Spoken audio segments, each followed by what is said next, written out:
ब्रह्मा जी बोले हम ऊपर को जाएंगे। क्यों? बोले मेरा वाहन है हंस और हंस उड़ता है ऊपर को। तो भगवान विष्णु बोले मैं नीचे को चला जाऊंगा।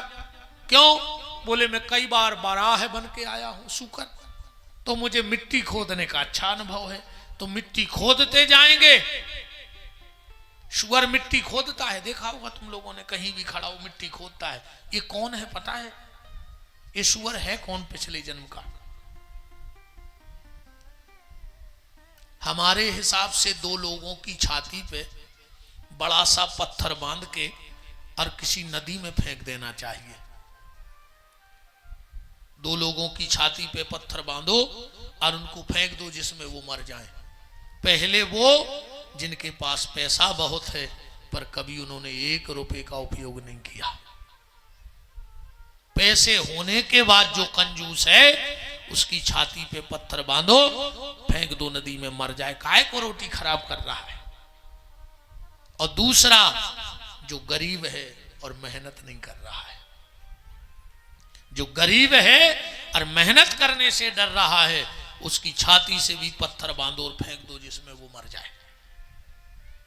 बात चल रही सुअर की। जबलपुर में जितने सुंगरा हुए जी को आए पता है, यही जबलपुर के बड़े बड़े आदमी आए पैसा वारे पहल के। भगवान ने पैसा दाओ खूब, चौन्नी कबू खर्च नहीं करी, ने धर्म में, ने कथा में, ने कौन गरीब बिटिया के ब्याह में, ने गौ सेवा में, फिर जी मर के बनी सुंगरा। अच्छा सुगर जहां खड़ो हो तई माटी खोदत, वो जो ध्यान रहे थे कि हम पहले जन्म में कहूं गड़ाए आए थे, अब खबर है नहीं है कि कहाँ गड़ाए आए, सो जहां खड़ो तई खोद रहो। ये पूरे बड़े बड़े आदमी आ पैसा वारे कंजूस। सो तुम भी कछु दान पुण्य करत रहो ना, मार के सुंगरा बन हो जबलपुर में, धरत रहो गड़ा गड़ा के तई फिर हो के आऊं। हाँ ध्यान राखियो, भगवान ने दिया है तो दो। अब भगवान से प्रार्थना करो कि हे नर्मदा मैया, मेरा अगर जबलपुर में जन्म हुआ है, तुम्हारे तट पर तुम्हारी गोदी में बैठने का सौभाग्य मिला, तो मुझ पे ऐसी कृपा करना कि मुझे देने वाला बनाना, कोई मेरे दरवाजे आ जाए तो खाली ना जाए। और न फिर भगवान से जा कहो कि हमें ले वही बारो बनाते रहियो, सुबह भी व्यवस्था है, भेड़ा घाट पे बैठ जाइयो बोरा बिछा के, सुले वही बारे बने रहो, को नहीं देने जे को न कर, वही 1-2 सिक्का फेंक जय वृंदावन बिहारी लाल की जय, है तो तुम्हारे हाथ में। भगवान विष्णु नीचे को चले गए, नारायण ऊपर को चले गए। विष्णु भगवान ने सोची कि 20 साल हो गई रे माटी खोदत खोदत, अंत मिल नहीं रहा, तो जिंदगी का हमारी माटी खोद भी आए, सो लौट के आ गए। भगवान विष्णु नारायण के पास, शिव के पास गए, बोले दादा हमें ने अंत मिल रहा आए ने, अब हमें बड़ो बनने आए, हमारी खुल गई, तुम तो हमें काम बताओ क्या करने। भगवान शिव बोले तुम बैठ के भजन करो। विष्णु बैठ गए समाधि में, और जब समाधि लगाई उनके शरीर से इतना जल निकला, इतना पसीना निकला कि पूरी सृष्टि में जल ही जल हो गया। ये जो पानी है ना, ये भगवान विष्णु का पसीना है। शिवा ने कहा इनका नाम क्या होगा? बोले संस्कृत में नार कहते हैं जल को, और यण कहते हैं रहने को। अब ये जल में रहेंगे तो इनका एक नाम हो जाएगा नारायण, जल में रहने के कारण नारायण। और इसीलिए भगवान शिव को जल इतना प्रिय है, क्योंकि जैसे ही आप घर में जल का लोटा भरते हो और भगवान शंकर मंदिर में नाचने लगते हैं, तुम्हारी नजर में वो साधारण जल है, पर शिव जी को लगता है कि मेरे नारायण मुझसे मिलने आ रहे हैं, इसलिए एक लोटे जल में भगवान शिव खुश हो जाते। आजकल तो कहावत चल रही है कि एक लोटा जल हर समस्या को हल। पक्का पक्का? तो टैंकर लगवा दो, दिन भर जल ही चढ़ाते रहे, समस्या आहे ही नहीं। अगर एक लोटे में हर समस्या का हल है तो टैंकर लगाओ। मैं बात नहीं काट रहा हूं, एक लोटा जल हर समस्या को हल, पर कब? जब मन में ना हो कोई छल।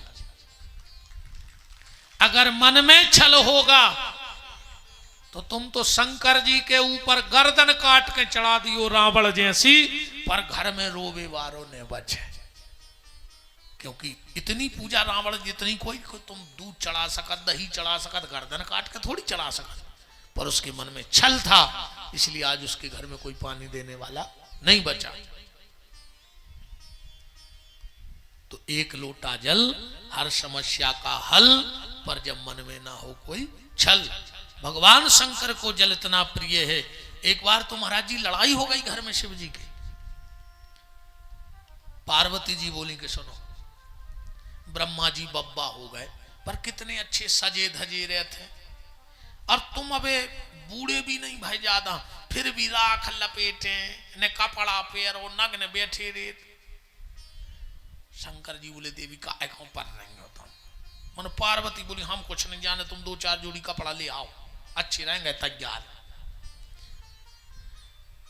अब पार्वती ने कही शंका बतमान नहीं पर कैसे माताएं जोन काम को लग जाए, इनको एक नाव खतरनाक है वो औरत, और इनको जो औरत फिर भी वो ही करत फिर को भी नहीं मानत। नाव खतरनाक है वो औरत, गरे को 2 औरत। जबलपुर की नहीं कह रहे, इतनी की या कह रहे, अपन तो जहां रहे उतनी की के। हाँ बात तो दबा ही नहीं सके। शंकर जी गए सो 10 जोड़ी ये कई दिन कपड़ा ले आए। सुबह 4 बजे शंकर जी ने अच्छे नहाए, कपड़ा पहरे और बैठे ही थे। जो एक ऐसे कोई महाराज जी उठे 4 बजे, संत उठे ही बैठत, सो उनने लोटा लाओ और शंकर जी के ऊपर चढ़ा दो।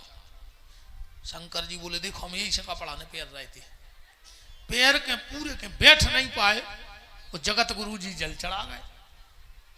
पार्वती बोली चलो कछु नहीं, 10 जोड़ी ले आए बदल ले, 1 जोड़ी और पैरे। 6 बजे हम जैसो पापी उठो, सो 1 लोटा जलो ने चढ़ा दो। शंकर जी बोले देखो वो विपिन बिहारी जल चढ़ा गो। अरे तो पार्वती बोली 10 जोड़ी हैं। अब शंकर जी ने तीसरे कपड़ा पहरे बैठ गए। तब तक एक नौकरी बार उठो 9 बजे, राकेश जैसे इन कहीं कछु नहीं कर रहा तो एक लोटा जल तो चढ़ा ही दे। शंकर जी बोले देखो अब वो जजमान चढ़ा गो जल। पार्वती बोली अब 7 जोड़ी धरी है। जो एक कॉलेज बार उठो 11 बजे, करत करत शाम हो गई, 1 जोड़ी कपड़ा बचे। शंकर जी बिल्कुल नाराज। पार्वती बोली बस अब को उन्हें आ है, 1 जोड़ी और पैर के। 8 बजे बैठी जो एक किसान खेत से आओ, दिन भर काम करत करत घर बारी बोली भोजन कर लो। बोले भोजन तो कर ही मनो 1 लोटा जल को नियम है शंकर जी पे चढ़ा दें। सुने 8 बजे नहाओ रात में और जल चढ़ाओ। शंकर जी ने तो पकड़ो कुर्ता वो 200 पर उतरो। पार्वती बोली काहे? शंकर जी बोले हम ऐसा ही अच्छे हैं, ऐसे कहां तक कपड़ा बदल है बताओ, रोज 15 जोड़ी। इसलिए भगवान शंकर कपड़े पहनते नहीं कि चढ़ाता रहो दिन रात जल। अच्छा देखो राम जी के मंदिर का, कृष्ण जी के मंदिर का एक नियम है ना, 10 साढ़े 10 बजे पट बंद हो जाएंगे, फिर 4 बजे खुलेंगे, 4:30 5। हर मंदिर का थोड़ा अपना अपना नियम रहता है। और रात में 8 बजे आरती, फिर 10 बजे शयन आरती। अब 10 बजे के बाद कोई नहीं जाता राम जी के मंदिर, भगवान सो गए, बाकी बिहारी सो गए। अच्छा शंकर जी के मंदिर को कोनो नियम है? 2 बजी रात है, 4 बजी रात है, देखो जब टाइम मिलो। एक भक्त आया शिव जी का, तो वृंदावन गया और वृंदावन पहुंचा ही था और पट बंद हो गए। तो उसने सोची चलो अयोध्या में दर्शन करें। उते गो जो उते पट बंद हो गए। भक्त का भाव है, गुस्से में बोला कि राम कृष्ण तुमसे अच्छे हमारे शंकर जी हैं कि जब चाहे जब मिले आओ, हम तो अच्छे हैं अपने भोलेनाथ के थे। तो भगवान शंकर अवगढ़दानी देवता हैं, कभी भी मिल लो, कोई दिक्कत नहीं है। ये राजा हैं, राजा से मिलने में, जगत के लम्बड़दार हैं, मालिक हैं, उनसे मिलने में। पर भोलेनाथ तो फक्कड़ बाबा है ना बाबा। अच्छा, जबलपुर में बहुत बड़े बड़े कथावाचक आए होंगे, आज तक किसी ने मंच से बोला कि राम बाबा की जय, राम बब्बा की जय बोली? किसी मंच पे बोला कृष्ण बब्बा की जय? पर यहां बोलो भोले बब्बा की। तो बब्बा को कहा है, सबके बब्बा को है, शंकर जी हैं। और अपने आए नाती, और बब्बा को नाती ज्यादा प्यारो हो तो लड़का प्यारो नहीं होती है ना, तो भी अपने बब्बा, अपन उनके नाती पोता। तो भगवान विष्णु के शरीर से जल निकला और वही जल भगवान शंकर को चढ़ने लगा। ब्रह्मा जी को भी अंत न मिला, पर ब्रह्मा जी ने सोचा हम ऐसे लौट के तो जाएंगे नहीं, तो ब्रह्मा जी ने अपनी माया से एक पुष्प प्रकट किया जिसका नाम था केतकी, केवड़ा। ब्रह्मा जी लौट के आए, शिव जी बोले मिल गया अंत? ब्रह्मा जी बोले हाँ। बोले प्रमाण? बोले प्रमाण के लिए ये पुष्प आपकी पिंडी के ऊपर रखा था, मैं उठा लाया। भगवान शिव तो सब जानने वाले हैं। आंखें लाल हो गई, बोले ब्रह्मा तूने मुझसे झूठ बोला है, जा मैं तुझे श्राप देता हूं, संसार में किसी सनातनी के घर में तेरी मूर्ति के रूप में पूजा नहीं हो।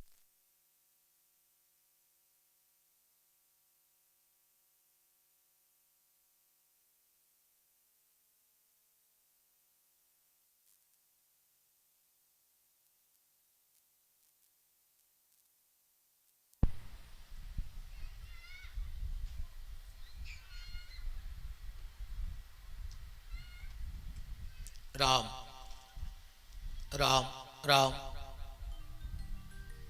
ब्रह्मा मैं तुझे श्राप देता हूं, संसारी के सनातनी के घर में मूर्ति के रूप में तेरी पूजा नहीं होगी। और किसी के घर में ब्रह्मा की मूर्ति हो तो बता दो, जबकि ब्रह्मा विष्णु महेश त्रिदेव है, एक सा पावर है तीनों का। ब्रह्मा जी चरणों में गिर पड़े, बोले भोलेनाथ मुझसे बहुत बड़ी गलती हो गई, आपने मुझे बहुत बड़ा श्राप दे दिया। भगवान शिव कैसे हैं? क्षणे रुष्टा क्षणे तुष्टा, रुष्टा तुष्टा क्षणे क्षणे। एक क्षण में तो नाराज हो जात और एक क्षण में प्रसन्न हो जाते हैं, ऐसे हमारे अवगढ़दानी भोलेनाथ। बोले ब्रह्मा श्राप तो मैंने दे दिया है, अब मिथ्या नहीं होगा। किसी भी सनातनी के घर में तेरी पूजा नहीं होगी, पर जब तू पूरी सृष्टि का निर्माण कर लेगा और तेरे कर में जो पुष्प है, कर माने हाथ, पुष्प माने फूल, तेरे कर में जो पुष्प है आखिरी में तू जहां इसे फेंक देगा वही दुनिया में तेरा एक मंदिर होगा। तो कर से पुष्प फेंका, उस जगह का नाम ही पुष्कर हो गया। ब्रह्मा जी बोले हम एक ही जगह बैठे रहे, सब दुनिया में घूम है, हम अकेले पुष्कर में बैठे रहे, कछु ऐसी व्यवस्था बना दो कि हम दुनिया घूमे। भगवान शिव बोले जाओ ब्रह्मा, मूर्ति में तो तेरी पूजा नहीं होगी, पर जहां भी यज्ञ होगा तो सबकी तो बनेगी पीठें। यज्ञ में पीठ जानते ना, यज्ञ में वो चबूतरे से जिसपे हमारे आचार्य लोग देवताओं को स्थापित करते। कई लोग पीठ नहीं जानते महाराज जी। एक बार मैं एक कथा में गया, यज्ञ हो रहा था तो आचार्य जी ले गए सुबह सुबह, हम जाके बैठ गए। तो जो ब्रह्मा जी थे वो पूजा करा रहे थे, आचार्य जी हमारे बगल में थे। तो ब्रह्मा जी ने कहा सभी यजमान अपने हाथ पे चावल पुष्प ले ले। तो सबने ले लिए। बोले सब लोग पीठ पर छोड़ो। तो यजमान अपनी अपनी पीठ पे। हमने कहा आचार्य जी से कि उनको बता दो पीठ पे नहीं पीठ पे। अब उनने समझी अपनी पीठ पूजने कहा है ना। तो ब्रह्मा सारे देवताओं की तो बनेंगी पीठें, पर तेरी पीठ में तेरी स्थापना नहीं होगी यज्ञ में। पर उन ब्राह्मणों में जो आचार आएंगे उनमें एक ब्रह्मा होगा। और उत्तर के द्वार पर सब देवताओं की पूजा होकर जब तेरी पूजा होगी तो उसी ब्राह्मण के शरीर में तुझे पूजा जाएगा ब्रह्मा के रूप में। इसलिए यज्ञ में एक आचार्य होता है, एक ब्रह्मा होता है। ब्रह्मा जी बोले जैसे जहां यज्ञ नहीं होगा तो हम वहां नहीं जा पाएंगे। तो ब्रह्मा जी के कहने पर भगवान शिव कहते हैं, ब्रह्मा मैं तुझे एक वरदान और देता हूं। आज के बाद जिस सनातनी के घर में पूजा होगी तो सर्वप्रथम पूज्य मेरा बेटा होगा गणेश। किसी भी देवता की पूजा करा लो, मरे की, गले की, पर सबसे पहले पंडित जी के हैं गणानां त्वा गणपति हवामहे। चाहे शिव जी बनवा लो, चाहे कथा भागवत राम कथा कुछ करवा लो, पर पहले पूज्य कौन है? भगवान गणेश। तो ब्रह्मा जहां भी सनातन धर्म में पूजन होगा तो सर्वप्रथम पूज्य मेरा बेटा गणेश होगा। पर आज के बाद जिसके घर में हवन होगा, पर अगर पहली आहुति तुम्हारे नाम की नहीं डलेगी तो उसको हवन करने का कोई फल प्राप्त नहीं होगा। आप कितना भी साकल्य जला लो घर में कुंटलों कुंटलों, पर अगर तुमने पहली आहुति ब्रह्मा के नाम की नहीं डाली तो तुम्हें यज्ञ करने का कोई फल नहीं मिलेगा। आज के बाद तुम राम कृष्ण दुर्गा किसी की भी पूजा करो, पर जब हवन करो तो पहली आहुति उठाओ, ओम प्रजापते नमः स्वाहा। इसके बाद फिर तुम्हें पहली आहुति गणेश जी की नहीं डलती हवन में। आप यज्ञ मीमांसा पढ़ना, और यज्ञ मीमांसा ना मिले तो एक पुस्तक लगभग सब हमारे आचार्यों के पास होती है, नित्य कर्म पूजा प्रकाश, और उसमें जो नित्य होम पीछे लिखा है उसमें पहली आहुति लिखी है प्रजापति की। प्रजापति माने ब्रह्मा। जैसे तुम कोई पूजा पाठ करो,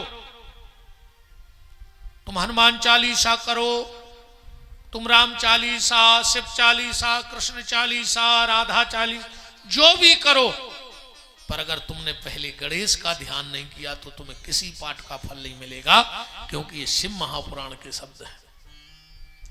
तुम जो भी माला पूजा पाठ करते हो करो, पर जब भी कल से पूजा में बैठो तो सबसे पहले 11 बार गणेश जी के मूल मंत्र को बोला करो, ओम गंग गणपतये नमः। 11 बार ये मंत्र बोलो, फिर देखो तुम्हारी पूजा। देखो पूजा क्या है? क्रिया, और क्रिया अगर बिगड़ गई तो लेने के देने पड़ जाएंगे। कीचड़ काय से बनता है? जल से। पानी ना हो तो कीचड़ कहां होगा, है ना? कीचड़ काय से बनता है? जल से। अच्छा, कीचड़ धुलता काय से है? जल से। जल से ही कीचड़ बनेगा और जल से ही कीचड़ धुलेगा। गोली जिंदगी बचा भी सकती है और जिंदगी ले भी सकती है गोली। बीमारी की गोली खा लो तो बच जाओ, सेल पास की खा लो तो मर जाओ।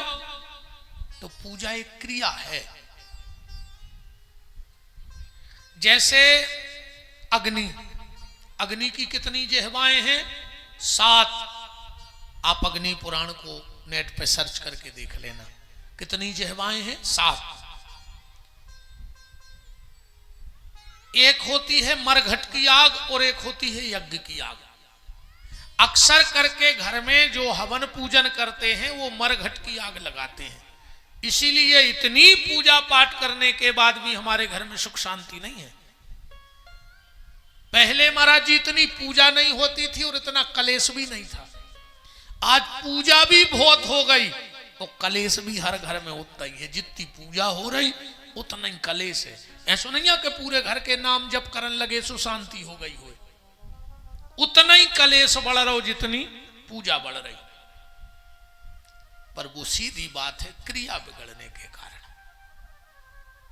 तो आप कल से जब भी जिस भी देवता को आप मानते हो पूजा करो, पर पहले उठ के 11 बार गणेश जी के मूल मंत्र का जप जरूर करो। फिर जो माला करनी है करो, जो चालीसा पाठ रामायण दुर्गा सप्तशती जो पढ़ना है पढ़ो। पर सबसे पहले, क्योंकि भगवान शंकर का वरदान है, मरघट की आग में और यज्ञ की आग में कितना अंतर है ये समझ लो जरूर।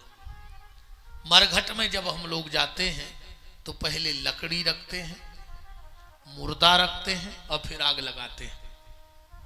जहां लकड़ी रख के आग लगाई जाए वो है मरघट की आग, और जहां आग रख के लकड़ी लगा दी जाए, कई बार मैंने देखा माताएं हवन कुंड में पहले कंडा लगा दें, फिर लकड़ी लगा दें, फिर उसके बाद कपूर डाल के आग ही लगा दें जब मरघट की आग आए।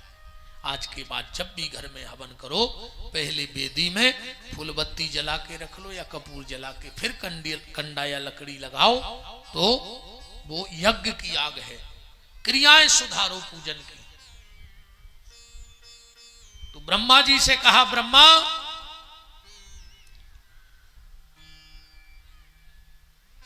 आज के बाद जिसके घर में भी यज्ञ हवन होगा तो पहली आहुति तुम्हारे नाम की होगी, और जिसके घर में तुम्हारे नाम की पहली आहुति नहीं होगी उसके घर का साकल्य कोई भी देवता स्वीकार नहीं करेगा।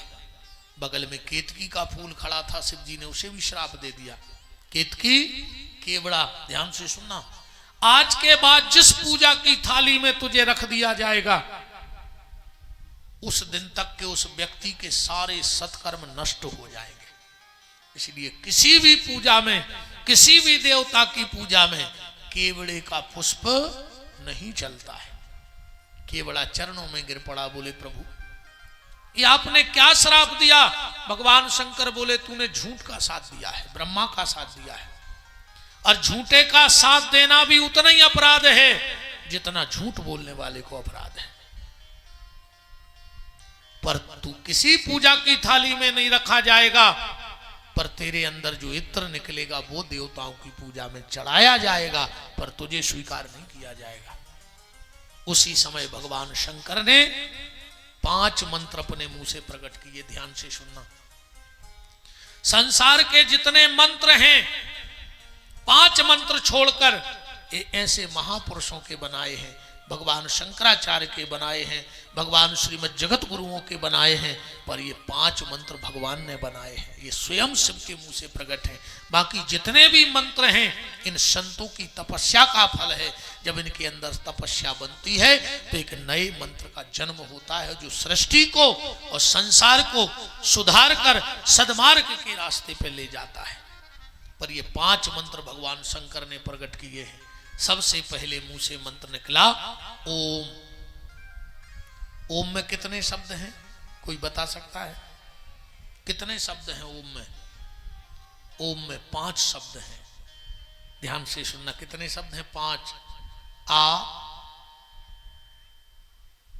उ प्लस आ प्लस मा, अर्धाकार चंद्र और बिंदी, इन 5 को मिला दो तो ओम बन जाता है। ये भगवान शिव के मुंह से प्रकट हुआ। दूसरे मुंह से भगवान शिव के मंत्र प्रकट हुआ, ओम नमो भगवते वासुदेवाय, 12 अक्षर मंत्र। तीसरे मुंह से भगवान के मंत्र निकला, ओम एम ह्रीम क्लीम चामुंडाय विच्चय नमः। चौथे मुंह से भगवान के जो मंत्र निकला वो था गायत्री मंत्र। गायत्री मंत्र बोलने की परमिशन व्यास गद्दी नहीं देती है, तो ओम भूर्भुवः स्वः यहीं से समझ लो। और 5वें मुंह से जो मंत्र निकला वो था राम। ये राम नाम की उत्पत्ति कहां से है? भगवान शंकर के मुंह से है। अच्छा, जैसे कोई कहे नवार्ण मंत्र तो आप तुरंत कह दोगे ओम एम ह्रीम क्लीम चामुंडाय विच्चय नमः। कोई कहे 12 अक्षर मंत्र, तुम तुरंत कहोगे ओम नमो भगवते वासुदेवाय। कोई कहे गायत्री मंत्र, तुम तो तुरंत सुना दोगे। अगर तुमसे कोई कहे कि सनातनी हो तो प्रणव मंत्र सुनाओ। प्रणव क्या सुनाओगे? प्रणव मंत्र क्या है? और अगर तुम सनातनी हो और तुम्हें प्रणव मंत्र पता नहीं है तो धिक्कार है तुम्हारे लिए। प्रणव मंत्र कौन सा है? आज के बाद ध्यान रखना, अगर कोई भी कहे प्रणव मंत्र सुनाओ तो कहना ओम। ओम का नाम क्या है? प्रणव। कहां लिखा है, ज्यादा नहीं ढूंढना पड़ेगा। शिव जी की आरती में प्रणवाक्षर के मध्य ये तीनों एका लिखा है ना। अब तो याद रहेगा, प्रणव माने ओम। फिर ब्रह्मा जी ने और विष्णु ने अपने मुंह से एक एक वृक्ष प्रकट किया, सुनते जाना। उस वृक्ष का नाम क्या हुआ, चंदन। जो श्वेत चंदन है वो ब्रह्मा के मुंह से प्रकट हुआ है, और जो रक्त चंदन है वो विष्णु के मुंह से प्रकट हुआ है। अब तीनों देवताओं ने मिलकर के एक वृक्ष को प्रकट किया। जब उस जल में तीनों देवताओं ने शक्ति डाली तो एक वृक्ष बना जिसका नाम पड़ा बिल्व पत्र। बेल की उत्पत्ति कहां से, ब्रह्मा विष्णु महेश के मुंह से। एक कथा। दूसरी कथा बेल की। बेल का इतना महत्व है, त्रिदलम त्रिगुणाकारम त्रिनेत्रम चतुरायुधम त्रिजन्म पाप संहारम बिल्व पत्रम शिवार्पणम काशी वास निवासी चो काल भैरव दर्शनम कोटि कन्या महादानम बिल्वपत्रम शिवार्पणम। ये तो वैदिक मंत्र हैं, शास्त्रोक्त मंत्र हैं। वैदिक मंत्र तो हमारे आचार्य लोग बोलते हैं। ओम नमो बलवने च कवचिने च नमः वरेण वरोधने च नमः श्रुताय च शस्यनाय च दुंदुभ्याय च हनन्याय च नमः। बेल के वृक्ष का इतना महत्व है, इतना महत्व है। ध्यान से एक बात सुनना। एक बार माता महालक्ष्मी ने संकल्प लिया, और जब संकल्प होता है तो पहले पंडित जी यजमान से कहते 3 बार विष्णु बोलो। अब फिर पंडित जी विष्णु बोलते हैं 3 बार। मतलब पंडित जी 3 बार विष्णु बोल के कहते, मैं भगवान विष्णु की कसम खा रहा हूं, मैं यजमान का कार्य विधि पूर्वक श्रद्धा पूर्वक शास्त्र मत करूंगा, और अगर उसमें कोई त्रुटि रहे तो उसका दोषी मैं रहूं। इसलिए ब्राह्मण 3 बार विष्णु की सौगंध खाता है, और यजमान 3 बार इसलिए सौगंध खाता है कि महाराज जी आप जब मेरे लिए भगवान की कसम खाने को तैयार हो तो मैं भी भगवान की कसम खाता हूं कि आपका मेहनताना ईमानदारी से दूंगा। मैं भगवान विष्णु की कसम खा रहा हूं, इसलिए 3 बार विष्णु की कसम होती है। अब यजमान अपने रास्ते से हटे तो यजमान भोगे, अब पंडित जी बेईमानी करे तो पंडित जी भोगे। उसमें क्या है, क्योंकि लक्ष्मी थोड़ी ना रुकेगी फिर अगर उसके पति को दिन भर खाओगे तो, है ना। वो पैसा ऐसो आते भी नहीं है, ऐसो नहीं आए पैसा, तुम तो मर जा मूड पटक के, वो तो जितो लिखो उतना ही मिले है। या जगाम यदा लक्ष्मी नारी केला जलाम्बुतः निर्जगाम यदा लक्ष्मी गज उदरे पवित्र कपित्तवत्। आदमी को जब पैसा आ सो आ जात, जैसो नरगल में पानी आ जात। कौन भर तो देखो इंजेक्शन से पर आ गो। लक्ष्मी को आना हो तो ऐसे आती है जैसे नारियल में पानी आ जाता है, और जब लक्ष्मी छोड़ के जाती है तो गज उदरे कपित्तवत्। हाथी का सबसे प्रिय भोजन है कैथा। हाथी ऐसे अच्छो कछु नहीं खा जित तो प्रेम से कैथा खात।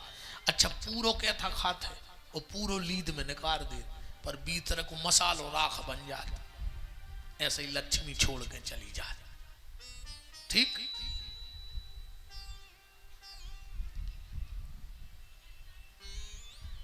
तो महालक्ष्मी ने संकल्प लिया कि मैं अपने पति विष्णु की सौगंध खा के कहती हूं, मैं भगवान शंकर को 108 फल चढ़ाऊंगी। अब भगवान शिव की माया शिव जाने, लक्ष्मी जी ने कह दिया कमरे में कोई नहीं आएगा, 3 चीजें जितनी हो गुप्त राखियो। महाराज जी इन 3 चीजों को गुप्त होना था, और ये तीनों चीजें रोड पे आ गई। सबसे पहले भजन, जितनो गुप्त रहे उतनो फलदायी रहे। सो आजकल भजन हो रहा फेसबुक पे, ने को भागवत से मतलब, ने शिव पुराण से, ने भगवान से। वो तो मंदिर जे है, मन भगवान की तरफ पीट करके सेल्फी ले है बस,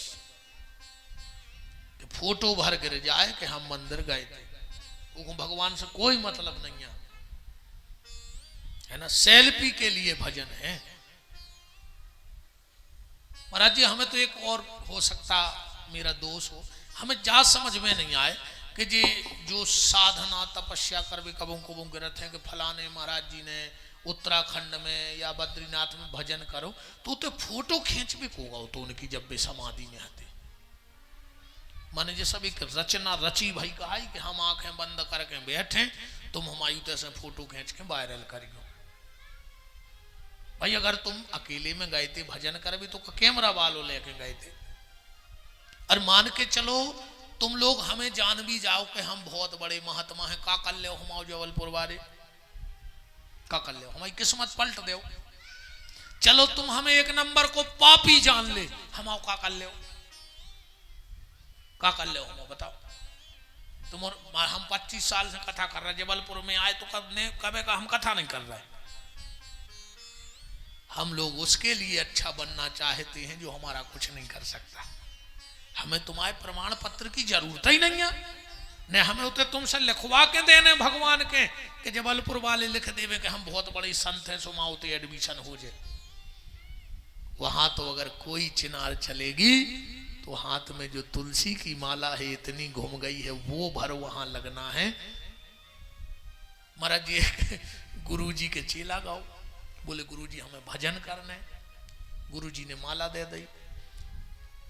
बोले एक कितनी घुमाने, गुरु जी बोले जितनी अधिक घूम सके वो तो फायदा।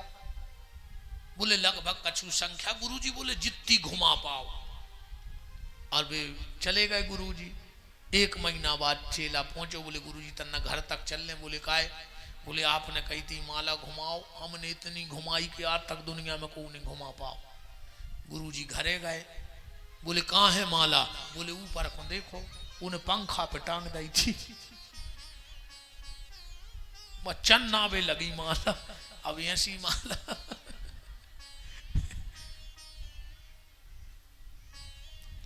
पर आज एक और दिक्कत है, माला पे हाथ फेरवे वारे तो जो कछु मूर्ति बची हैं।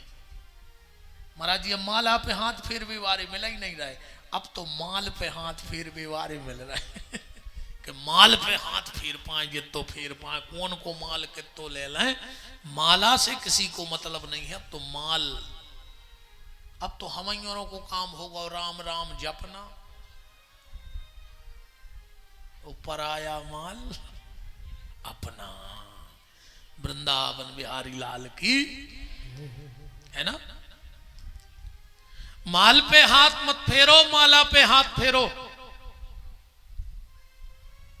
तो भजन जितना गुप्त हो उतना गुप्त रखना, किसी को पता न लगे कि तुम पूजा क्या करते हो, क्या जप करते हो, क्योंकि उसका फल मिलेगा तुम्हें। दूसरा भोजन, भोजन गुप्त में किया करो, जितने कम लोगों की नजर पड़े। लोगों को हमारा बुरा लगता है कि हम किसी के साथ भोजन नहीं करते।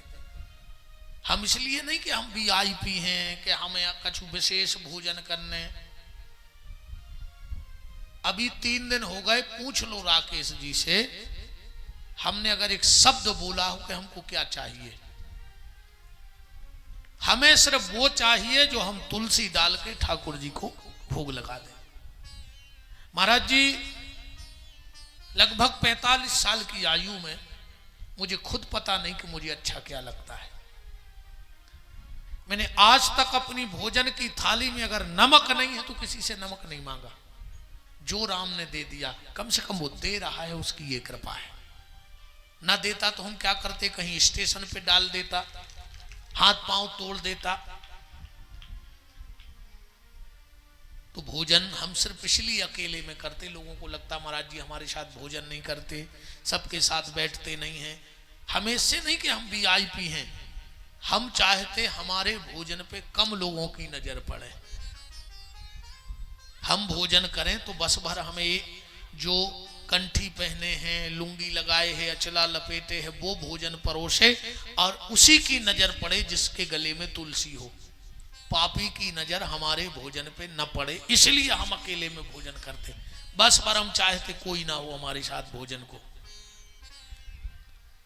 तो भोजन, भजन और तीसरी चीज घर की मान मर्यादा, ये पर्दे में होनी चाहिए। तो आज बाबी रोडों पे बारात में अपन हाथ बांधे रोड के बगल में नगद जा रहा है और घर के पूरे रोड पे हो नचत जा रहा है, पूरी मान मर्यादा रोड पे नच रही। तो लक्ष्मी जी ने कहा मेरे कमरे में कोई नहीं आएगा, मैं पूजा करूंगी, एक भी भीतर न आए। चारों तरफ से गेट लग गए और लक्ष्मी जी भगवान शंकर को 108 फल चढ़ाने का संकल्प लेके बैठ गई। भगवान शिव की माया शिव जाने 107 फल बचे। अब लक्ष्मी जी ने कहा क्या करें, अगर आसन से उठते हैं तो पति की कसम खा रखी है, और नहीं उठते तो 108 फल चढ़ाने की कसम खा रखी है। तो बगल में माता महालक्ष्मी की खड्ग रखी थी। जानते हो क्या किया लक्ष्मी ने? वो खड्ग उठाया और अपना एक स्तन काट करके भगवान शंकर की पिंडी पे चढ़ा दिया। वही स्तन ले जा करके भगवान शंकर ने कैलाश में रख दिया और उसी से बेल के वृक्ष की उत्पत्ति हो गई। लक्ष्मी जी के स्तन से बेल के वृक्ष की उत्पत्ति हुई है। कहां लिखा है? श्री सूत्र में लिखा है, बिल्व महत्व में लिखा है, जो महर्षि जी की रुद्री है उसमें पूरा विवरण आया है, उसमें आप पढ़ सकते हैं। श्री सूत्र तो में लिखा ही है, हिरण्य वर्णाम हरणीम चंद्राम हिरण्यमयीम लक्ष्मीम जात वेदोम आवह ताम आवह जात वेदो लक्ष्मी मनपगामनि यस्यम हिरण्यम बिंदेयम गामस्वम पुरुषानहम अस्य पूर्वामरथ माध्याम हस्तनाद प्रमोदिनी। लंबा है, हमें याद भी नहीं है, जितो हमें याद तो हमने सुना दो, बाकी जी महाराज जी हमें सुना दे। अरे अब नहीं आए पूरो तो हम क्या करें, जितने अपने काम को हो तो अपन ने रट लाओ। ठीक ऐसे बेल के वृक्ष की उत्पत्ति हुई। बस 5 मिनट की चर्चा। और जब 5 मंत्र भगवान शंकर ने प्रकट किए तो भगवान शंकर ने इस दुनिया की सृष्टि का सबसे पहले नगर बसाया, जिसका नाम था अबिरमुख क्षेत्र, जिसका आगे चल के नाम पड़ा आनंद वन, उसका और आगे चल के नाम पड़ा काशी, और फेमस हो गई बनारस। हाँ, पहला नाम है अबिरमुख क्षेत्र, दूसरा है आनंद वन, तीसरा है काशी और चौथा है बनारस। फेमस हुआ बनारस क्यों? क्योंकि अमिताभ बच्चन ने पान खा के, भाई चौरसिया की कथा हो और पान की चर्चा न हो, कहा भाई चौरसिया जी जजमान होए और पान की चर्चा न होए तो सुनी सुनी सी न लगे बात।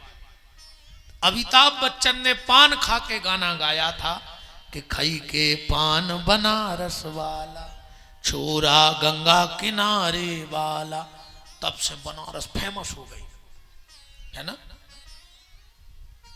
पान की उत्पत्ति जानते कहां से हुई? बताएंगे हम कि पान कहां, ये देश हमारे भारत का नहीं है। हाँ, पान हमारे भारत की फसल नहीं है, बताएंगे हम आपको। भगवान शंकर ने पार्वती जी से कहा कि तुम जाके उस काशी में रहो, आनंद वन में। पार्वती जी बोली हम एक शर्त पे रहेंगे। बोले किस शर्त पे? बोले वहां मरने वाले की अधोगति ना हो, जो मेरे बनारस में मरे वो भगवान के धाम जाए।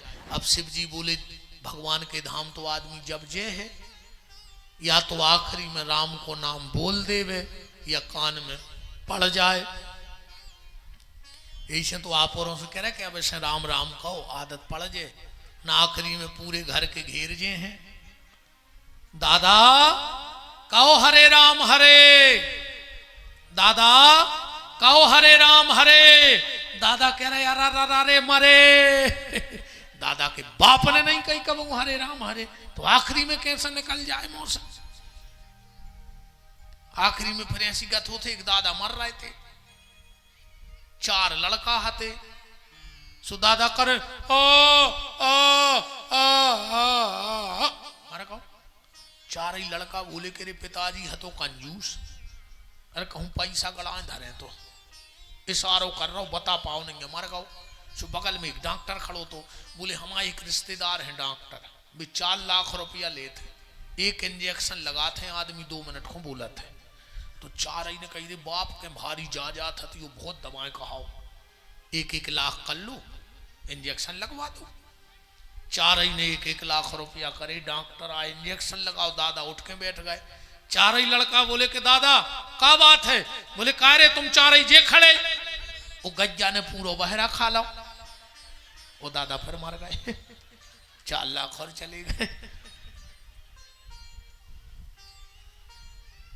कई बार लोग बुढ़ापे में जब मरने लगते बोले बहू को बुला दो, नाती को बुला दो, लड़का को बुला दो, दामाद को बुला दो, इन्हीं को देखा देखा तो मर के हो गए, पूरे घर के घेर जे तो का बच जाओ। कम से कम पूरी जिंदगी से झूठी दुनिया में रहे, अरे आखिरी में भी कह सकते थे कि एक बार मेरे ठाकुर जी को बुला दो जिनसे मेरा बेड़ा पार हो जाए, दुनिया आ भी जाए तो कुछ होने वाला नहीं, आखिरी में तो उसकी याद करो।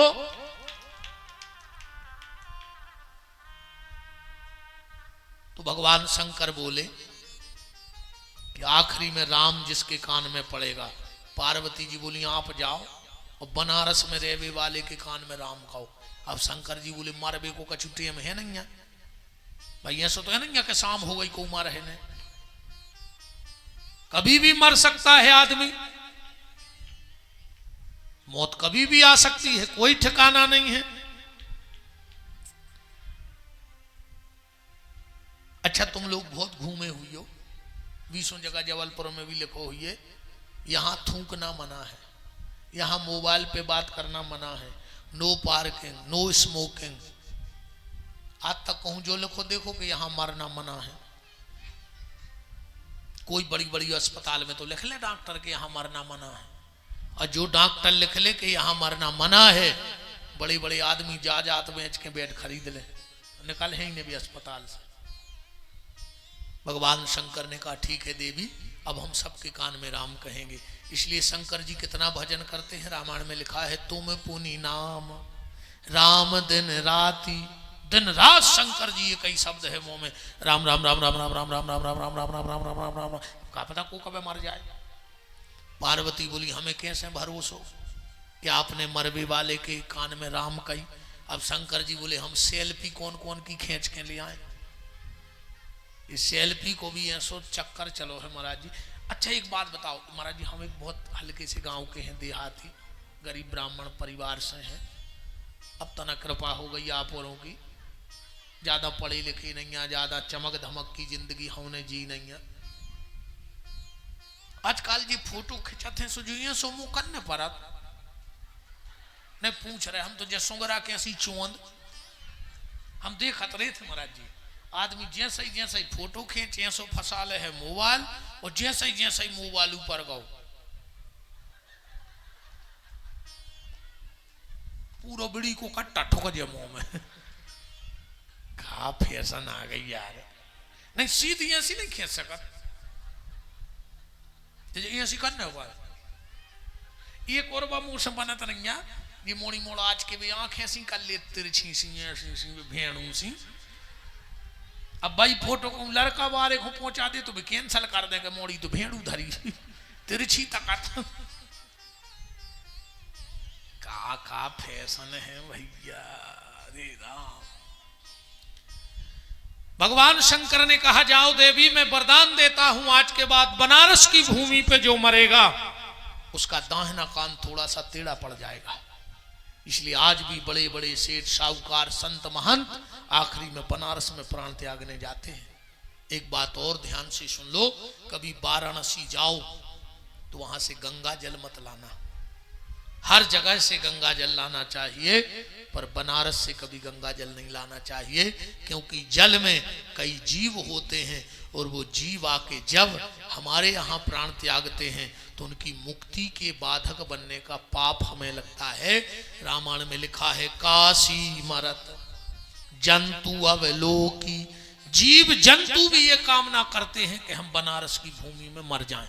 तो कभी बनारस से गंगा जल नहीं लाना, हजारों जीवों की मुक्ति के बाधक बनने का तुम्हें दोष लगेगा। इसलिए कभी बनारस से गंगा जल नहीं लाना चाहिए। हमारे एक यजमान भर लाए थे, महाराज जी उन्होंने कथा सुनी, तुरंत फोन आया, बोले हम सुबह ही बनारस जा रहे हैं। हमने कहा क्यों? बोले वो जल हम गंगा जी में डाला है। हमने कहा बहुत अच्छा कर रहे हो। क्यों किसी की मुक्ति के हम, अगर हम किसी के मुक्तिदाता बन नहीं सकते तो बाधक क्यों बन जाएं किसी के? भगवान शंकर ने जब वरदान दिया वहीं ब्रह्मा विष्णु खड़े ही थे। तो ब्रह्मा विष्णु बोले कि भोलेनाथ, बनारस में मरने वाला तो भगवान के धाम जाएगा, और जो जबलपुर में मर जाएगा वो कहां जाएगा फिर? क्योंकि आपने एग्रीमेंट बनारस का किया है और हम सागर जिले के हैं, तो सागर वाले कहां जाएंगे? हालांकि जबलपुर से महाराज जी कोई नरक नहीं गया आज तक, एक भी बंदा जबलपुर का नरक नहीं गया। और गया हो तो तुम लोग बताना। क्यों? अरे थप्पड़ी मत बजाओ, सुन तो लो पहले। एक भी बंदा जबलपुर का नरक नहीं गया, क्योंकि जो भी मरे की चिट्ठी आई होगी उसमें क्या लिखा होगा? पिताजी का स्वर्गवास हो गया। बोलो आज तक किसी ने चिट्ठी दी कि बब्बा का नरकवास हो गया? लिखवाया किसी ने? मतलब कोई गया नहीं होगा तब तो लिखवाते नहीं। ऐसे एक पैसा के कागज पे, एक पैसा की स्याही से लिखवा दो स्वर्गवास, तो स्वर्ग चले जाओगे। जिंदगी में कभी मंदिर की छिड्डी नहीं चढ़े, और फोटो में लिखा बैकुंठवासी। कभी गैया की पीठ पे हाथ फेरा नहीं, और फोटो में लिखा गौलोकवासी। ऐसे 100-150 रुपए की फोटो बनवा के गौलोकवासी लिखवा दो तो गौलोक में बैठ जाओगे। पूरी जिंदगी कुत्ता खिलाए, कुत्ता के संग खाओ, गौलोकवासी नहीं, तुम लिखवाओ कुत्तलोकवासी। ऐसे स्वर्ग मर्ग नहीं जाता कोई लिखवाने से है। जीते जी जिसने स्वर्ग जैसा जीवन जिया है, आखिरी में वही स्वर्ग में बैठा है। तुमने पूरे परिवार का जीवन नरक बना दिया, पूरे बाढ़ का जीवन नरक बना दिया, तुमने जबलपुर का जीवन नरक बना दिया, और अब तुम स्वर्गवासी होना चाहते हो। ऐसा तो हो ही नहीं सकता। बोलो वृंदावन बिहारी लाल की। भगवान शंकर ने कहा तो सुनो ब्रह्मा, बनारस की भूमि में जो मरेगा उसके कान में मैं राम कहूंगा, पर जो बनारस के बाहर मर जाएगा, अगर उस मरे हुए व्यक्ति को 4 लोग उठाएंगे तो उसे अर्थ धर्म काम मोक्ष में स्वयं दूंगा, और अगर उसके पीछे कहते हुए जाएंगे कि राम नाम सत्य है तो उसे भगवान के धाम ले जाने की गारंटी मेरी है। इसलिए हमारे यहाँ मरे हुए को 4 लोग उठाते और पीछे कहते जाते राम नाम सत्य है। पार्वती ने कहा भोलेनाथ, अगर किसी को 4 लोग ना उठा पाए, ना कह पाए राम नाम सत्य है,